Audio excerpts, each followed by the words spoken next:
পূজালীর রাজীবপুরে পুকুর ভরাট।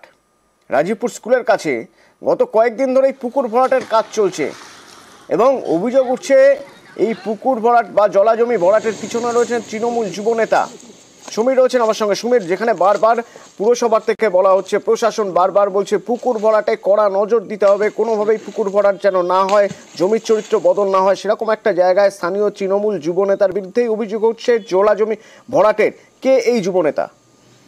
দেখো, দক্ষিণ 24 পরগনার বজবজে 1 নম্বর ব্লকে পূজালী 14 নম্বর ওয়ার্ডে এই ওয়ার্ডে যে পুকুর ভর্তি চলছে, যেহেতু পৌরসভার ওখানে ভোট হয়নি এখনো, ওখানে ভোট না হওয়ার কারণে এখন কোনো কাউন্সিলর কোনো কথা বলতে পারছে না এবং ওখানকার যে চেয়ারম্যান আছে তাপস বিশ্বাস, ওনার সঙ্গে কথা বললে উনি যখন বলে আমি খোঁজ খবর নিয়ে দেখছি।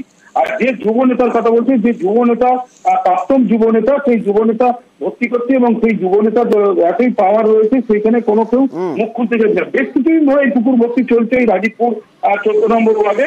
তারপরে আস্তে আস্তে ভর্তি হয়ে গেছে, আর কিছুটা বাকি আছে সেটাও ভর্তি হয়ে যাবে। এই বজবজ জুড়ে নানা জায়গায় জলাজমি ভর্তি চলছে এবং যেখানে মুখ্যমন্ত্রী অভিষেক বন্দ্যোপাধ্যায় তিনি কিছুই জানেন না, কিন্তু এই যে জানলেন এরপরে ব্যবস্থা নেবেন আশা করি। শুনুক। এখনো খোঁজ পাইনি, খোঁজ নিয়ে বলবো। এখনো খোঁজ পাইনি, খোঁজ নিয়ে বলবো। এই হলো